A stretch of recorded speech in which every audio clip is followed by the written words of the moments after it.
So I'm making biochar right now.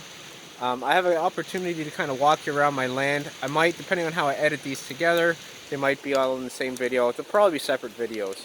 What I wanted to show right now is how I invite wildlife into into my garden. Um, I don't really believe in putting big fences up to keep animals out.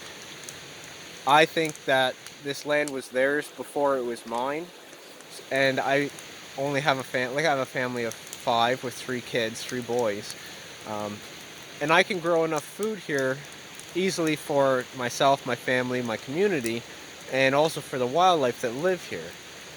It's not up to me to fence them out and make them go find food elsewhere. So how do I do that but not lose everything? So right here is an example of a trellis system where I was doing a unit cell of uh, peppers.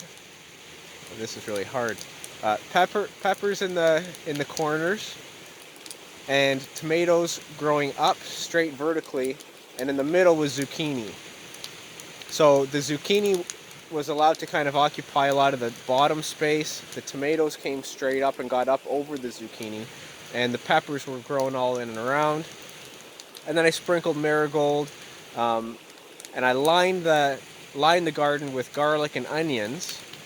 And just outside of that, um, a, you can see this here. It's still kind of hanging around dead, but um, it's a perennial kale, red Russian kale.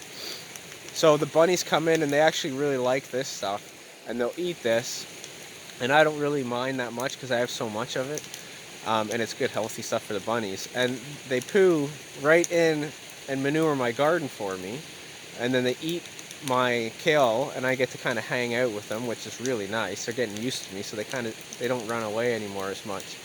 And then they leave the other stuff alone. So they leave the zucchinis and the tomatoes. I didn't lose a single tomato.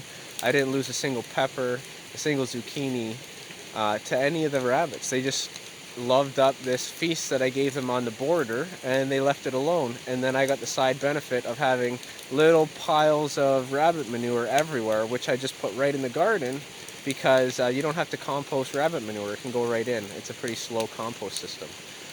So this is here forever now. It's established. The perennial kale is going to do really well, and it's going to stay up.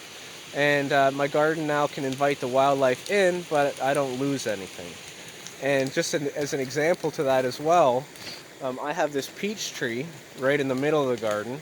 I know it's not maybe the best because on the north side of it I do have some other gardens. I'll transition those into shade tolerant crops when this peach gets bigger. But when this peach was maybe 3 feet tall last year, lots of wood chips, lots of biochar, compost. I gave it a real nice start, and it just absolutely took off. When this gets taller, I'm gonna first off prune this back in the spring, or in the late winter, early spring, just before it buds out, because this is way too much growth. I'm gonna prune it out. That'll help get some sun into the back beds. But one thing that was interesting about this is I lost a lot of this to deer. And what I did is on the deer entrance point, I planted a bunch of Jerusalem artichokes. Once those got up, the deer just ate all the Jerusalem artichokes. They left my trees alone. I'm gonna line with something thorny as well, maybe more sea buckthorn, and that'll also keep the deer out. Now, I said in another video that I have a pawpaw area. That's inward more to the deer entry point. So typically they don't even go past that, but I did see hoof marks. I lost some branches on this peach, so I know they're getting in here. I also have some really big piles of manure sometimes, like droppings sometimes, so I know they're getting in. But for the most part, as long as I give them something upstream that they like to eat, they leave the rest of the stuff alone. And then I get the side benefit of walking around my garden, here in that river, and watching a deer run off as I come down. It's just wonderful. Everyone's got to try this stuff if you can. If you can't because you don't have land, you should be working every day to find a way to get land, because this right here, living with wildlife and growing your own food, this is life right here.